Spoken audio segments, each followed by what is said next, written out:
guess we don't call him special counsel anymore, Mr. Robert Mueller.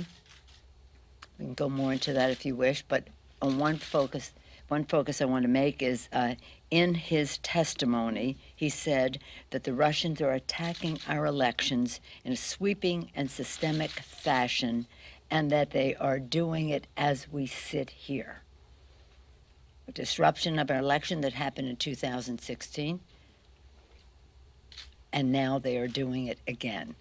That was Wednesday when Mr. Mueller testified in person on that. Yesterday, the Senate Intelligence Committee released a bipartisan report showing that the election system in all 50 states were targeted by Russia, and yet the president calls this a hoax, and Senator McConnell refuses to act.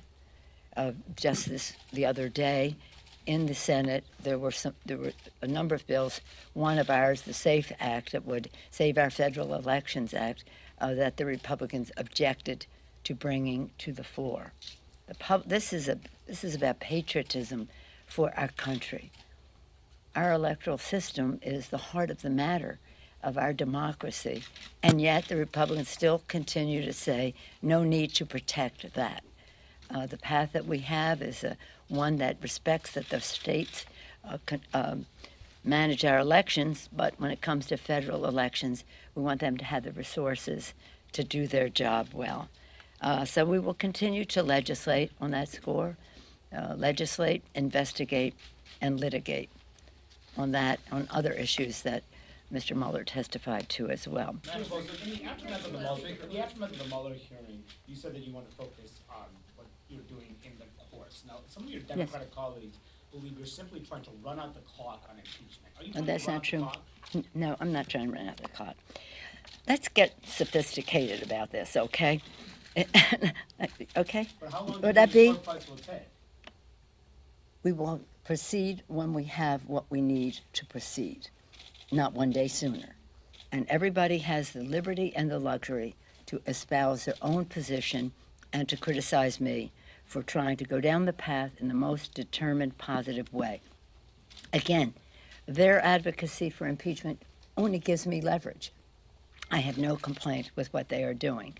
But I know Mueller, I keep calling him Special Counsel Mueller. Mr. Mueller said the other day, confirmed in the public mind that the president has obstructed justice. You know what he said. He could have exonerated him. He would have, he didn't.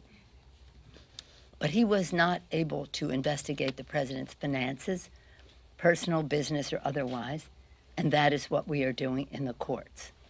So I'm willing to take whatever heat there is there to say when the decision will be made in a timely fashion. This isn't endless, and when we have the best, strongest possible case, and that's not endless either. I mean, it may be endless in terms of the violations of the law that the president is engaged in, but that's what I say to you.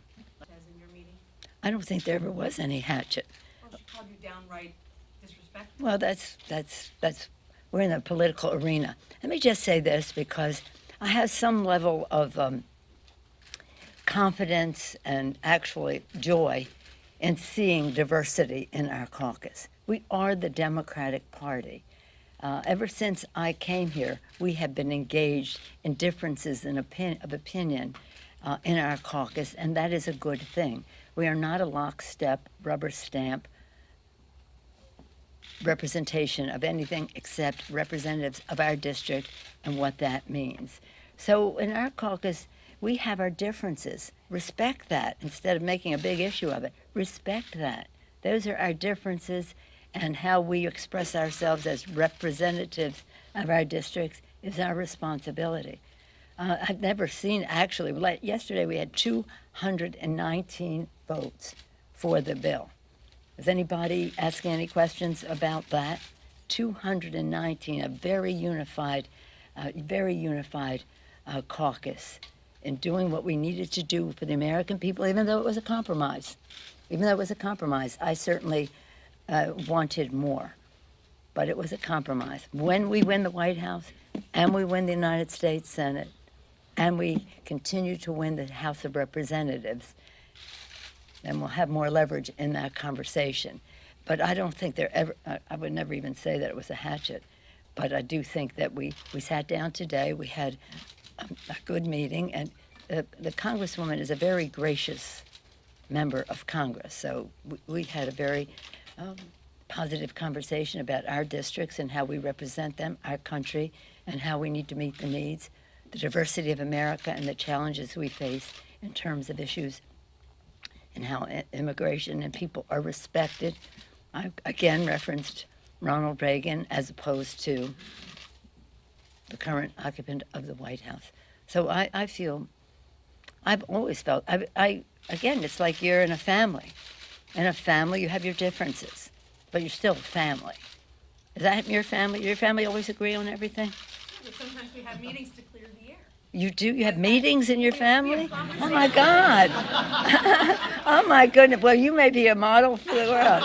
And we just had a meeting to clear the air.